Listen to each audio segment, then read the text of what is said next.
Hello students, I am Dr. Saliha Jamal, Faculty Department of Geography, Aligarh Muslim University, Aligarh. Welcome to the class. So, we are here with the course name Climate Change, Vulnerability and Adaptation, and in which nowadays we are discussing about the different types of vulnerabilities to climate change. So, today I am here to discuss with you all the social vulnerability to the climate change. You must have studied the term social in various aspects, and many times you must have studied the term in collaboration, or we can say together, like socio-economic, socio-political, etc. So here we are studying the social term with respect to the vulnerability, that too in terms of the climate change. So social vulnerability to climate change. Actually, when we talk about the social vulnerability, it generally points out the characteristics of a person, or even we can say a certain group of individuals, their situation in which they are living. That may influence many things while we talk about the vulnerability to the climate change, because their social characteristic, or we can say inherent characteristics about something in terms of the income, we can say in terms of the certain health issues, we can say in terms of the educational level, we can say in terms of the occupational status, we can say. So these all things influences vulnerability to the climate change very much. For example, it influences the capacity of the individual to cope up with certain climatic event, or we can say to the certain climate change shocks, their capability, their potential, or we can say their resistance towards climatic shocks may be some sort of hazard events related to the climate. For example, hurricanes, tornadoes, or we can say sea level rise, etc. That is what their social vulnerability is. Mainly the situations, mainly the characteristics, which is very much important in order to cope up with, or in order to make an individual resilient to the climatic changes. So it can also be defined as the exposure of groups, individuals, to some sort of negative impacts of climate change, or we can say exposure to unexpected changes, and which causes disruption in their livelihoods as a result of environmental changes due to the climate change. So this is all what we have to understand about social vulnerability and starting. Now we will proceed one by one with different aspect. Before that, we have to define in some general term that social vulnerability is pre-existing condition. When I talk it pre-existing condition, it means it is a inherent properties of an individual or community. So first thing to remember, pre-existing condition, and second thing to remember about that, if it is pre-existing, it means it is inherent property or characteristics of an individual or communities that may not be dependent upon the nature of the natural hazard, because it is pre-existing condition. That's why it is said it is not dependent upon the natural hazard. It is mainly observed after the occurrence of the event, or after the occurrence of the hazard. Why it is observed after the occurrence of the event? Because we generally see different patterns across similar type of population exposed to the similar type of event. Generally the social vulnerability is observed after the occurrence of the event, because it is already the pre-existing condition which behaves differently in similar type of situation. Example, you may take children's, elders, women. I must say that these are the most marginalized section of the society, and these groups generally face hazard more severely than the other groups. Mostly if you see the children, elders and women, mostly this group is a dependent group. That's why this is more vulnerable to the climate change.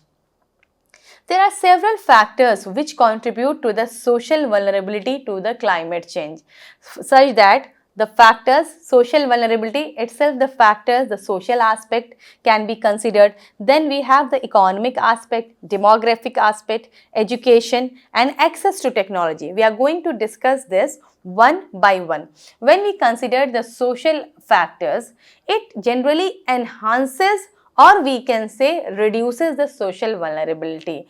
How it enhances social vulnerability or how it reduces social vulnerability? For example, certain communities or societies having a high social status in terms of high income level, in terms of high educational level, in terms of having high paid jobs, employment, etc. So these people will have more access to resources, because high income will lead to high standard of life, and high standard of life, certainly it is because of access to more resources. So high social status generally have more access to the resources, providing the particular group more resilience towards the hazards and the events. So I have said before only that generally the social factors can enhance or can reduce the social vulnerability. If the social status is high, that provides more resilience towards the hazard event. But in the opposite case, if we see the social status is low, so they are generally not very much access to the resources that are needed to recover more speedily from the impact of the event. So they are more vulnerable. For example, low income household lack resources to adapt or recover from the climate change. For example, here we can take during the heat waves, low income group cannot afford either the cooling appliances like cooler, even the air conditioner. So in the similar way, I can say here that they generally have low access to the resources because of their low social or we can say socioeconomic status.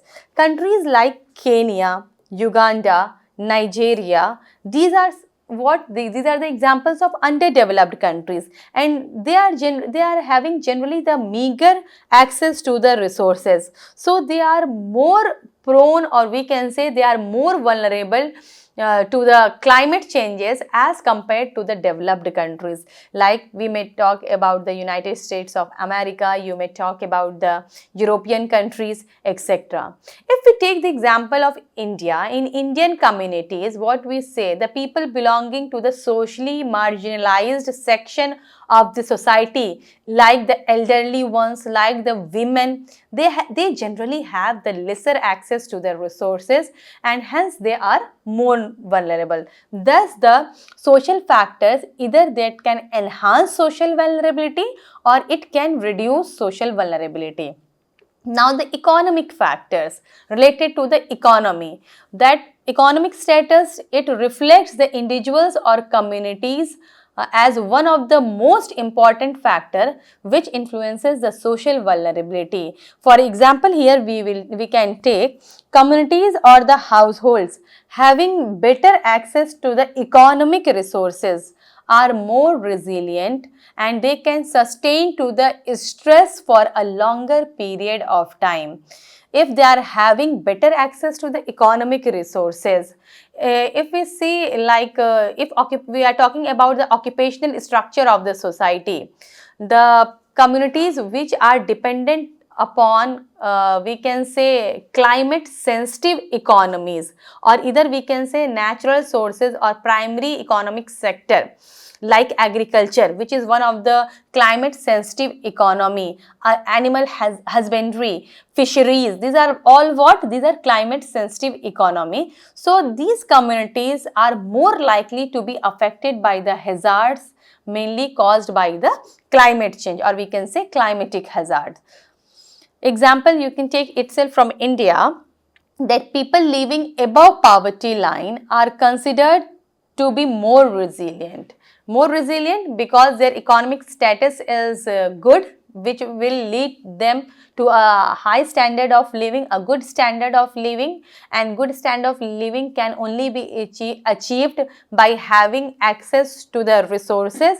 So if we compare it with the people living below poverty line or household, they are mostly dependent on the primary sector of the economy, so they are more vulnerable. So the larger the number of below poverty line household in India, this will enhance the social vulnerability. So thus economic factor affects social vulnerability. Coming to the demographic factor. Demographic means it is related to the population. So when we talk about the population, we know that rapid growth of population, or we can say high density of the population, makes community more vulnerable. As if the population is high, density of the population is high, sharing of resources will take place, the cost of access to resources will be high, the resource will be stressed due to the high demand. So these things make such community of high population density or either high population more vulnerable to climatic hazards. Similarly, if we talk about the age structure in the family, that also play a very important role in granting resilience to the family. Higher number of children, or we can say aged people who are more dependent upon the working population, they may decrease their resilience and enhance the social vulnerability, because if the dependent population is more than the working population, so lots of sharing of resources take place, or cost on resource access is being reduced, thus they are more socially vulnerable.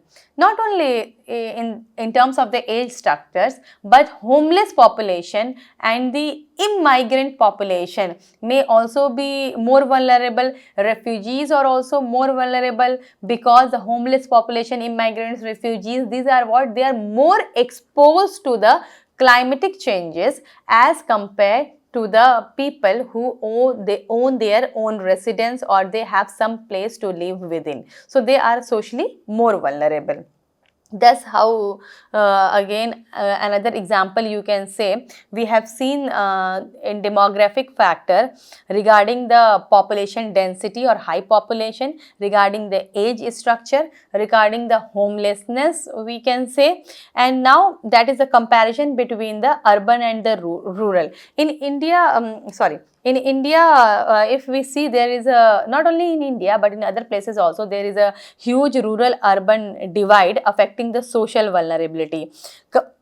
Communities who are residing in the rural areas, I must say, they are more prone to the level of social vulnerability, because they are mostly dependent upon the primary sector of the economy. They have the lesser diversification of livelihood, because they are mostly dependent upon the agriculture or either agriculture related activities. So they don't have more diversification of the economy. So as we know, the agriculture sector is a climate sensitive sector. So these communities, the rural communities who are dependent upon this sector, they are more vulnerable as compared to the urban community. But urban community has another problem, because communities residing in the urban areas, they face different set of challenges. That set of challenges may be associated with the unplanned urbanization and issues like urban heat island and heat strokes, etc. Because a lot of concretization, expansion in the built up area, reduction in the natural land cover, reduction in the forested area or reducing cover of the vegetation, reduction of the water bodies, these are all will impact, and certainly there will be emergence of urban heat island, and heat strokes, the incidence of heat strokes will increase.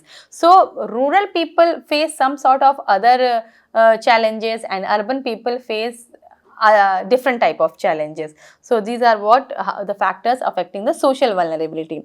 Now education is also a very important factor affecting the social and vulnerability. Not only the education, but access to technology also plays a very important role. Education means the people are generally aware about the different events or negative impacts of the climate change. They are well aware, then accordingly, if they are well aware, they will be well prepared for the shocks or the events. So, which provide a better resilience during the time of hazard or disaster. So, here we can say that education is having direct linkage also with the better employment opportunities, uh, of status, good status job, with if they are having a better employment opportunities or better job, so their income level will be good, which will lead to a high standard of living, means access to more resources, thus reducing their social vulnerability. So these are all things, they are linked in a system. How the education impacts the job opportunity, and job opportunity impacts the income level, and income level is related to the access to the resources, which is very much necessary to cope up with the negative impacts of the climate change. Now I can talk about the communities who are generally involved in the occupation which is related to the natural resources, for example in fisheries, or for example in agricultural activities, or even for example we can say the forestry or limbering activities.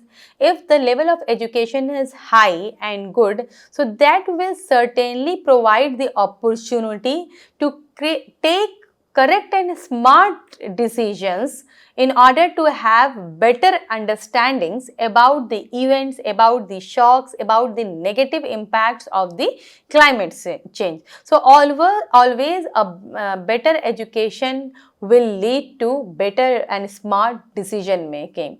So, level of education also provide access of information through the latest information and communication system, because nowadays if we see mostly in the rural areas or less educated people, they are less aware, they don't know how to get access to the right information from what sources. So level of education helps for this a lot. Similarly, if we talk about the technologies like ICT, which also gives better resilience and also reduces the social vulnerability compared to the communities having lower level of education. Thus, education and access to technologies plays very important role in reducing the social vulnerability to the climate change. Once we understand that what are the factors which affect social vulnerability, then it becomes very much important to know about how we have to analyze, in what way we have to analyze social vulnerability, which is known as social vulnerability analysis. Also, the social vulnerability analysis SVA is a very challenging task because it involves the analysis of multiple factors and even the interrelationship between these factors, because the social factors may be related to the economic factor may be related to the social factors. So many times it involves first the analysis of various factors and then the analysis of interrelated factors. So for this, certain index have been devised in order to assess the social vulnerability. The first important one is Social Vulnerability Index, mainly developed by Qatar in 2003 and used in US. So in this broad indicators, this is this is a set of broad indicators we are talking about, social vulnerability indicators. There are certain proxies also, and if I say it is a set of broad indicators, it will involve several indicators just like education, health, income, status, etc., which are generally selected to construct a composite index for comparing the inter and intra-level social vulnerability within a community. Means this set of indicators are all taken together, and composite index is generally created in order to compare whether inter or intra level social vulnerability in a particular population or community. Then it comes community based method, very important, and nowadays it is implemented also, because this method gives due importance for in order to take the inputs from the local communities who are directly exposed to the certain events or shocks due to the climate change. So generally during the strategies formation or for the when we are forming certain policies, the inputs from the local communities are included because they have the experience of being exposed to the certain events. So now what we do, we integrate the experiences of the local community for any climatic disaster. Then assessment are generally carried out to in order to form a smart decision giving a good policy so that it can work for a region. Generally assessments are made by the outsiders who are not exposed to the certain climatic events, but with their expertise, means the expertise of the outsider regarding a particular subject, and also incorporating the experience of the local communities, we can come out with a better decision, we can come out with a better policy formation. That's now also the census and the other existing secondary data play a very important role in social vulnerability analysis. Whenever we proceed for analysis, we require data. So the authentic data will give a good result. So here if we talk about census data that can be seen in various aspects, in various parameters which is needed for social vulnerability analysis, like area wise total population, male and female population, sex ratio, educational attainments, children 0 to 6 year, literacy, and even we can say occupational status like agricultural workers, cultivators, non-workers, or even we can say workforce in household industries, etc. So these are the generally some of the authentic data that we can retrieve through the census. Now what happens, this data will help us in predicting which areas, which population, which community is more vulnerable. Not only this, even this data can help for the future predictions also through the interpolations. The data like if we are talking about the IMD data, that is Indian Meteorological Department data, that can be also used in order to calculate the changes related to the climatic parameter in terms of the pattern of rainfall, in terms of the temperature anomalies that is taking place from time to time while analyzing the vulnerability to the climate stage. So overall it means that such type of data helps in determining about the priority areas, the priority population, the priority community which needs more attention and which are more vulnerable, and even it can also predict the future vulnerability due to climate change. That's why the data here plays a very important role. Now, while having social vulnerability analysis, we have to take social vulnerability indicators also. What are the indicators that should be taken for the analysis? First, that is Social Vulnerability Index, also known as SVI. It is a composite measure, means various indicators are taken together. So it is a composite measure.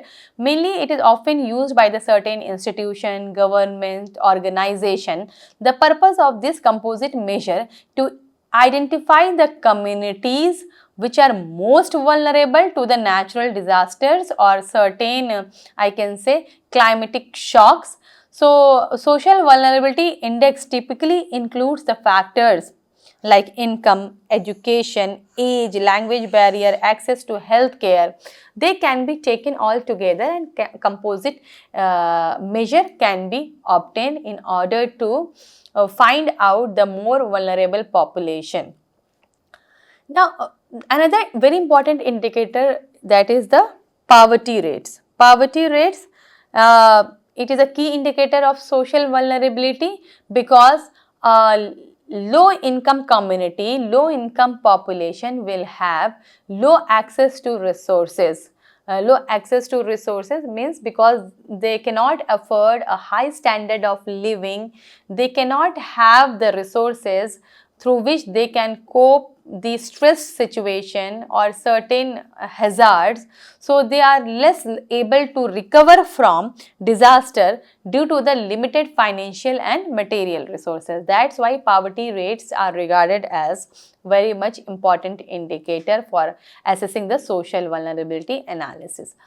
Another important indicator is unemployment rate. We know this unemployment rate is very much related to the low income levels, and low income levels signals to the less access to the resources or the, we can say, essential services like healthcare services, education services, which are very much important in order to provide resilience of a society to the climatic changes. Thus, employment rate also a very good indicator. Then coming to the access to the healthcare. Access, the communities which are having fewer access to the healthcare facilities, professionals, reasons may vary, sometime due to the income problem, sometime maybe the absence of healthcare facilities in a particular region. If they are having the fewer healthcare facilities and the professional where people face different types of barriers in receiving the medical treatment during the crisis or during the certain climatic shocks, hazards or disaster, so those communities are more vulnerable to such types of hazards or disaster. Another important indicator is housing quality and tenure.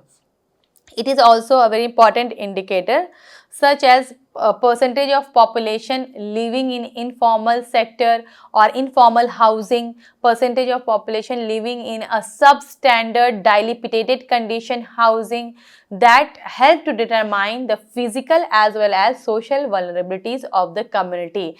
What type of material is used for the construction of the houses, what are the designs, whether it can bear the shocks from the different events of the climate change or not, that all impacts physical as well as social vulnerability of the communities. Another important factor, or we can say indicator, is dependency ratio. Higher the dependency ratio on youth increases the vulnerability. For example, mainly the children less than of 5 to 10 years of age, or we can say elderlies or senile population, they are the more dependent population on the working population. So there will be lot of resource sharing, or we can say the burden will increase in terms of the resources, and the burden on the other facilities like education, healthcare facilities will be reduced if that resource is shifted towards the access of such resources in order to cope up with the climatic changes. Thus, dependency ratio also play a very important role. So, during the social vulnerability, first we have to define what the social vulnerability is. Actually, we can say it is an inherent characteristics or characteristics of a population in which the population or the community is living, through which they can cope up with to the certain climatic changes or certain climatic events, disaster or shocks. And generally these are assessed after the occurrence of the events, because the patterns may vary in the similar types of population which is exposed to the similar types of events. That's why the social vulnerability is generally it is assessed after the occurrence of the events. Then there are several factors which affect social vulnerability, like we have certain social factors, demographic factors, then we have the economic factors, then we can have the education, access to technology, etc. After understanding factors, we have to proceed for social vulnerability analysis, for which we need certain indicators which impacts the social vulnerability, or that indicators should be considered during the social vulnerability analysis. When the social vulnerability analysis is done, then only we can reach to a good decision and informed and smart decision in order to form policies, strategies to make the population resilient from the climate change. So that's all for today's lecture, student. These are the references for further reading if you want. Thank you. Have a nice day.